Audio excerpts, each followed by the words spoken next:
आप सभी विद्यार्थियों को गुडविल कॉमर्स क्लासेस में हार्दिक अभिनंदन है। और आज मैं पुनः जो मैंने लास्ट कल का जो मैंने क्लास में कैश फ्लो स्टेटमेंट पे जो मैंने चर्चा किया था सब्जेक्ट अकाउंटेंसी में क्लास 12th में या मैनेजमेंट का आप जो भी कोर्सेज करते हैं, cash flow statement is a very important parts of the commerce management and other field के लिए बहुत ही इंपॉर्टेंट है। तो आज चलता हूँ, मैंने फर्स्ट क्लास में जो मैं लेक्चर में बताए थे कैश फ्लो स्टेटमेंट के पूरे फॉर्मेट का, कैश फ्लो स्टेटमेंट में कैसे एक्टिविटी का यूज होता है, ऑपरेटिंग, इन्वेस्टिंग एंड फाइनेंसिंग पे चर्चा किया था। दूसरा क्लास में उसकी फॉर्मेट बताए थे। तीसरा क्लासेस में मैंने उस पर एक एग्जाम्पल लेकर के क्वेश्चन बता दिया। आज का जो मेरा क्लास है कैश फ्लो स्टेटमेंट का, ये लास्ट लेक्चर मैंने दे रहा हूँ। इसी के बेस पर आप लोग ध्यान दीजिएगा। आज मैंने एडजस्टमेंट कि आपका कोई भी 1 ईयर के बाद बैलेंस शीट के बाहर अगर कोई भी फिक्स एसेट या फिक्स लायबिलिटी का कुछ एडजस्टमेंट आइटम हो, तो उसको आप कैसे ट्रीटमेंट करेंगे, कैसे उसकी अकाउंटिंग में यूटिलाइजेशन करेंगे, लेखा करेंगे, उसी बात पर मैंने चर्चा करता हूँ। तो पहली सवाल आता है कि आप अकाउंट्स किसका खोलेंगे, एडजस्टमेंट का कैसे एडजस्टमेंट करेंगे। तो आज मैं जो भी बताएंगे वो अकाउंट्स खोल करके बताएंगे। और हर इसमें का यूटिलाइजेशन दो जगह पर होता है। अगर मैंने अकाउंट्स में एक जगह यूज किए तो फिर मैंने पुनः कैश फ्लो स्टेटमेंट, चाहे वो ऑपरेटिंग एक्टिविटी हो या इन्वेस्टिंग या फाइनेंसिंग में यूज करना है। ठीक है, तो ध्यान रखना है कि अकाउंट या तो मैं फिक्स एसेट का खोलूंगा या फिक्स लायबिलिटी का। तो एसेट का जब भी आप अकाउंट खोलते हो तो एसेट का जो ओपनिंग बैलेंस है वो डेबिट साइड लिखना and closing balance credit side. अब एसेट के अकाउंट में मैक्सिमम क्रेडिट साइड में हम लोग 3 आइटम कैलकुलेट कर सकते हैं, cash sales, depreciation and loss. And debit side जो हम कैलकुलेट करेंगे वो कैश परचेज भी हो सकता है या प्रॉफिट हो सकता है। उसी प्रकार से जब हम लाइबिलिटीज का अकाउंट खोलेंगे तो लाइबिलिटीज का ओपनिंग हमेशा क्रेडिट साइड लिखना है एंड क्लोजिंग हमेशा डेबिट साइड। और उसमें पेड और मेड निकलता है। पेड का मतलब उस अमाउंट को मैंने चुका दिया, और मेड का मतलब हुआ कि उसका मैंने व्यवस्था करा, अब उसको मैं चुकाऊंगा, प्रोविजन कर लिया अब देने वाले। तो चलते हैं, अकाउंट उसी सारे एसेट और लायबिलिटी का खोलना है जिसका आपका एडजस्टमेंट दिया रहेगा, उसी आइटम का आपको अकाउंट खोलना है। तो अभी मेरे पास जो एडजस्टमेंट्स है वो टोटल 5 है। पहला आपका डेप्रिसिएशन लैंड एंड बिल्डिंग पर है। तो फर्स्ट अकाउंट मैंने लैंड एंड बिल्डिंग का खोलेंगे, जो एसेट से फिक्स एसेट। दूसरा एडजस्टमेंट आप लोग का एक मेरा बैलेंस शीट दिया हुआ है। दूसरा प्लांट एक कॉस्टिंग 10,000 है और डेप्रिसिएशन 3,000 हो गया। दिस प्लांट इज सोल्ड 5,000, एक प्लांट एंड मशीन पर अकाउंट खोलेगा। दूसरा प्रोविजन फॉर टैक्स पेड 8,000, इस पर अकाउंट खोलेंगे। और दूसरा प्रपोज डिविडेंड, इस पर अकाउंट खोलेंगे। ध्यान रखिए ये दो आइटम जो हमने लिखा है, अगर ये दोनों का एडजस्टमेंट ना होता तो इसको हम करंट लायबिलिटी मान करके इंक्रीज डिक्रीज करके ऑपरेटिव एक्टिविटी में इसको हम यूज कर लेते हैं। और जब एडजस्टमेंट दिया रहेगा तो इसको आप फिक्स लायबिलिटी मानेंगे और तो अकाउंट खोल करके ही पेड और मेड निकालेंगे। और जब ड्रॉइंग या नेट प्रॉफिट दिया रहेगा तो वो अकाउंट आपका शेयर कैपिटल पर हमने खोलेंगे। और अगर ड्रॉइंग दिया रहेगा तो नेट प्रॉफिट निकलेगा, और अगर नेट प्रॉफिट दिया रहेगा तो ड्रॉइंग निकलेगा। ठीक है, तो चलते हैं, वन बाय वन हम लोग चर्चा करते हैं। ठीक है, अकाउंट्स पे पहला अकाउंट मैंने जो खोलने जा रहे हैं वो पहला एडजस्टमेंट डिप्रिसिएशन लैंड एंड किस पर है, बिल्डिंग पर है। ठीक है, तो चलते हैं, open in account asset side में मैंने लैंड एंड बिल्डिंग का पहला अकाउंट खोल रहा हूँ। पेन चेंज कर देते हैं, land and building. Generally accounts खोलने में लेजर में 8 कॉलम बनाते थे, लेकिन अभी ओनली ना एलएफ का यूज कर रहे हैं ना डेट का, ओनली 4 कॉलम बनाना है, सिंपल। ध्यान दीजिएगा, पहला पार्टिकुलर अमाउंट, ये मेरा क्रेडिट साइड है और डेबिट साइड है। ठीक है, तो पहला अकाउंट मैंने लैंड एंड बिल्डिंग का खोला। तो इसका जो ओपनिंग बैलेंस है, जिसको मैंने टू बैलेंस बीडी बोलता हूँ, इसको डेबिट साइड में लिखना, 1 लाख रुपीज दिया हुआ। And closing balance credit side में लिखना, जिसको बाई बैलेंस हम लोग सीडी बोलते हैं, वो 2 लाख दिया हुआ। अब एसेट के अकाउंट में क्रेडिट साइड में मैक्सिमम में 3 आइटम कैलकुलेट कर सकते हैं, cash sales, depreciation and loss. तो इस क्वेश्चन का एडजस्टमेंट देखिए, सिर्फ ओनली डेप्रिसिएशन है। अब सेल ही नहीं किया तो लॉस प्रॉफिट निकलेगा नहीं, तो इसको आप यूज कर दो यहाँ बाय डेप्रिसिएशंस अकाउंट 15,000 दिया हुआ। अब इसको ऐड कर दीजिए, ठीक है, 2,15,000 आ जाएगा। यहाँ पर भी 2,15,000 आ जाएगा, ठीक है।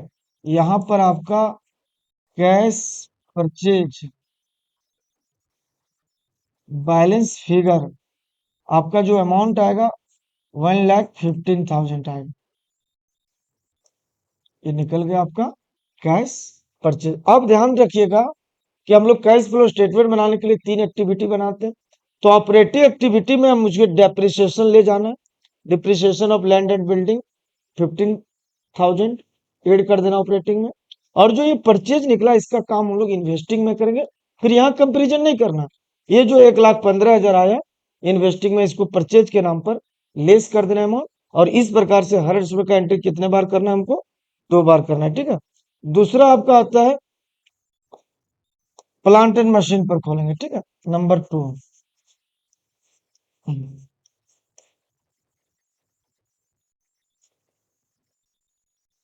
प्लांट एंड मशीनरी अकाउंट, ठीक है, ये भी मेरा एसेट्स है।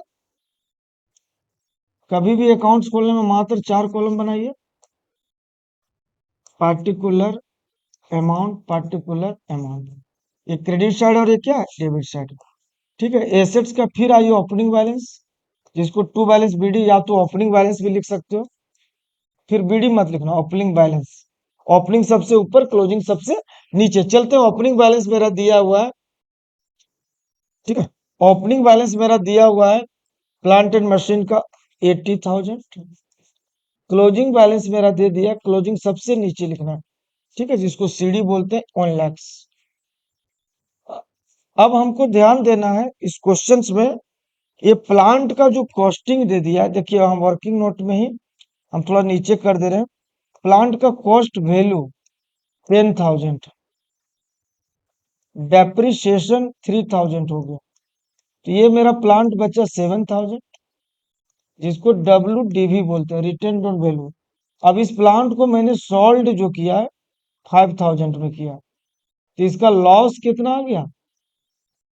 2,000 लॉस आ गया, ठीक है। तो ऐसे सिचुएशन में आप क्रेडिट साइड में मैक्सिमम 3 आइटम शो करेंगे। ध्यान देना बच्चा, क्रेडिट साइड में आप 3 आइटम शो करेंगे, जिसमें से पहला आ जाएगा कैश से 5,000, लॉस 2,000 एंड डेप्रिसिएशंस आपका आएगा 3,000, ठीक है। मैक्सिमम 3 आइटम हमको शो करना है, ठीक है। अब ध्यान दीजिएगा, ये जोड़ेंगे तो 1,10,000 आ जाएगा, यहां पर भी 1,10,000, 1,10,000 होगा, ठीक है। अब उसमें से जो मेरा कैश परचेज निकलेगा, बैलेंस फिगर, वो मेरा 1,10,000 में अगर 80 घटा देंगे तो 30,000 आएगा कैश परचेज। अब ध्यान दीजिएगा बच्चे लोग, डेप्रिसिएशन और लॉस, इसका यूटिलाइजेशन मैंने ऑपरेटिव एक्टिविटी में करेंगे, डेप्रिसिएशन लॉस ऐड कर देंगे ऑपरेटिव एक्टिविटी। और सेल और जो परचेज दिया हुआ है इसका यूज हम लोग इन्वेस्टिंग एक्टिविटी में करेंगे। कैश सेल को इन्वेस्टिंग एक्टिविटी में ऐड कर देंगे और कैश परचेज को इन्वेस्टिंग एक्टिविटी में लेस कर देंगे। सेल करेंगे तो पैसा आएगा और परचेज करेंगे तो पैसा जाएगा। इस प्रकार से अकाउंट्स हम लोग उसी का खोलेंगे जिसका एडजस्टमेंट दिया रहेगा। तो मैंने 2 अकाउंट्स पे चर्चा कर दिया, पहला लैंड एंड बिल्डिंग, दूसरा प्लांट एंड मशीनरी। अब 3 आइटम सब मेरा लायबिलिटी साइड के हैं। एक है आपका प्रोविजन फॉर टैक्स, ठीक है, दूसरा है प्रपोज डिविडेंड, और तीसरा है ड्रॉइंग यानी शेयर कैपिटल पर अकाउंट खोलना है, ठीक है। तो अभी हम लोग चलते हैं प्रोविजन फॉर टैक्स पर अकाउंट खोलना, जिसका ओपनिंग बैलेंस ध्यान दीजिए 8,000 से 12,000, इसी पर अकाउंट खोलना है। तो लायबिलिटी का जब हम अकाउंट खोलेंगे तो जो लायबिलिटीज का ओपनिंग और क्लोजिंग है, चलते हम यहीं पे दोनों अकाउंट्स खोल दे रहे हैं। पहला तीसरा अकाउंट मैंने खोल रहा हूं, प्रोविजन फॉर टैक्स।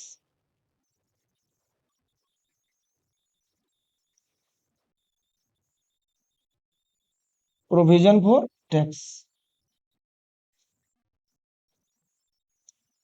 ठीक है। लायबिलिटी का जब भी अकाउंट खोलेंगे तो इसका ओपनिंग क्रेडिट साइड लिखना।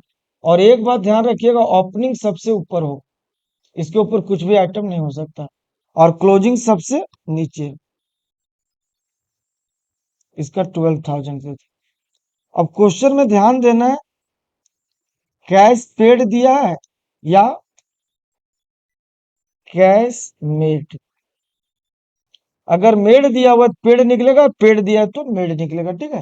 तो अभी आपका क्वेश्चन में provision for tax paid, paid हमेशा डेबिट तरफ लिखना। आपका जो पीएल एडजस्टमेंट जो कैश मेड निकलेगा वो क्रेडिट तरफ निकलेगा, ठीक है। तो 20,000 आ जाएगा। 20,000 में 8,000 घटा देंगे तो 12,000 आ जाएगा। अब कैश मेड हमेशा ऑपरेटिव एक्टिविटी में ऐड कर देना, और पेड को हम लोग, अगर ये टैक्स नहीं होता, प्रपोज डिविडेंड या अदर पेड होता, तो इसको हम लोग फाइनेंसिंग में घटाते। लेकिन एक बात इंपॉर्टेंट ध्यान रखिएगा, अगर टैक्स का रहा तो लास्ट में सब कुछ करने के बाद, ऑपरेटिंग में एक्स्ट्रा ऑर्डिनरी इनकम के बाद लास्ट में जो टैक्स बढ़ाता है उसी में इसको हम लोग डिडक्ट कर देना 8,000। तो ये एड भी हो जाएगा 12,000, और लास्ट में टैक्स घट जाएगा आपका कितना, 8,000, ठीक है। अब लास्ट हम लोग दो अकाउंट और खोलना है, एक प्रपोज डिविडेंड का, प्रपोज्ड डिविडेंड, एक इसका अकाउंट खोलना है।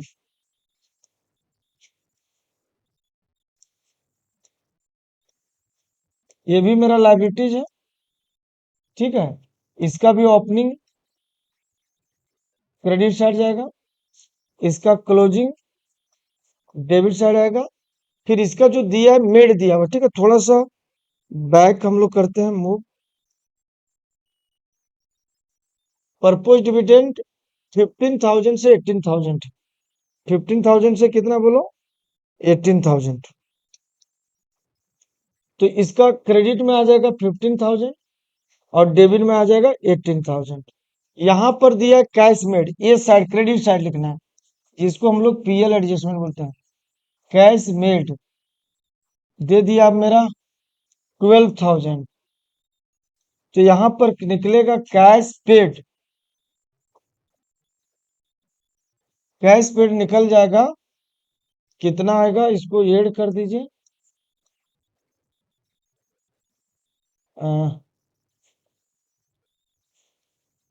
27,000 में 18,000 माइनस कर देंगे हम लोग, तो ये बैलेंस फिगर हमको निकल जाएगा 27 में 18 घटा देंगे, 17 में 8, 9, 10, 11, 12, 13, 14, 15, 16, 17, 9,000 आएगा, ठीक है।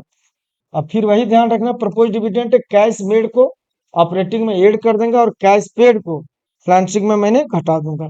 और सपोज ये ध्यान रखना, प्रोविजन फॉर टैक्स और प्रपोज डिविडेंड अगर एडजस्टमेंट नहीं दिया रहेगा तो आप करंट लायबिलिटी मान के ऑपरेटिंग में सिंपल इंक्रीज और डिक्रीज कर दीजिएगा। बुक्स में ऐसा ये दो आइटम्स है, हम करंट लायबिलिटी भी मान सकते हैं और फिक्स लायबिलिटी। अगर फिक्स लायबिलिटी माने तो इसका मेड पेड के हिसाब से हम लोग लेते हैं, तो क्लोजिंग जो बैलेंस है उसको हम लोग मेड ऑपरेटिंग में ऐड करते हैं और फाइनेंसिंग में जाकर के पेड को डिडक्ट करते हैं।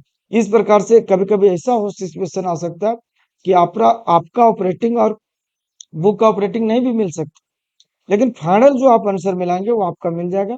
लास्ट मैंने अकाउंट से और बच गया आप लोग का सिर्फ शेयर कैपिटल पर। इसी प्रकार से शेयर कैपिटल का भी अकाउंट खोल लेंगे।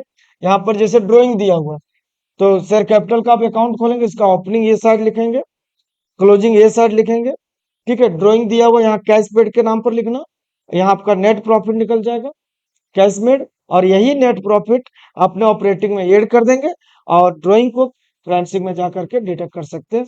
और हमेशा ये बात को आप ध्यान रखिएगा कि ओपनिंग लायबिलिटी का जो अकाउंट खोलेंगे उसका ओपनिंग हमेशा क्रेडिट साइड होगा और क्लोजिंग हमेशा डेबिट साइड, और ओपनिंग सबसे ऊपर होगा और क्लोजिंग सबसे नीचे। लेकिन जब एसेट्स का अकाउंट खोलेंगे तो एसेट्स का ओपनिंग हमेशा डेबिट साइड होगा और क्लोजिंग हमेशा क्रेडिट साइड होगा। इस प्रकार से आप जब ओपन कर लेंगे अकाउंट इस प्रकार विथ एडजस्टमेंट के साथ, तो मेरा मानना है कि लगभग आप कैश फ्लो स्टेटमेंट बहुत अच्छे तरीके से आप बना सकते हो। और दूसरी बात ये भी ध्यान रखना, किसी में अंदर के आइटम में अगर परसेंटेज दिया रहेगा, तो एसेट के आइटम में अगर दिया, इन्वेस्टमेंट में दिया हुआ है, तो वो नॉन ऑपरेटिंग रिसिप्ट होता है। तो उसको ऑपरेटिंग में अगर लेस कर रहे हैं तो इन्वेस्टिंग में उसको ऐड कर देंगे। और कोई लाइबिलिटीज में अगर इंटरेस्ट दिया हुआ है, तो आप ऑपरेटिंग में ऐड कर रहे हैं तो फाइनेंसिंग में जाके लेस कर दिए। तो जनरली मेरा मानना है, आप सभी लोग को मैं शॉर्टकट तरीका बता दें, अगर वो सब का एडजस्टमेंट में नहीं बोला है, तो इन्वेस्टमेंट या लाइबिलिटी मॉर्गेज डिविजन किसी पर रेट लगा हुआ है, तो उसको नाम मान करके विदाउट इंटरेस्ट निकाल करके भी आप बना सकते हैं। आपका क्वेश्चन कहीं नहीं गलत होगा। और इस प्रकार से आप कैश फ्लो आप इसी अच्छी तरह से बना सकते हो। और जस्ट लाइक कैश फ्लो के हिसाब से भी हम लोग फंड फ्लो है, इसी सिचुएशन से हम लोग बताते हैं। तो आप सभी लोग को बहुत अच्छा ही हेल्पफुल हुआ होगा अकाउंट्स खोलने में, क्योंकि बच्चे लोग ये जो अकाउंट्स खोलने वाला है, इसको अगर आप बढ़िया से नहीं समझेंगे तो आप क्वेश्चन बनाने में प्रॉब्लम आएगा। इसलिए इस वीडियो को आप लोग अच्छी तरह से आप लोग देख लेंगे, और ताकि आप सभी लोग को बहुत ही अच्छा कॉन्सेप्ट मजबूत हो। थैंक यू, धन्यवाद आप सभी बच्चे लोग को। Thank you.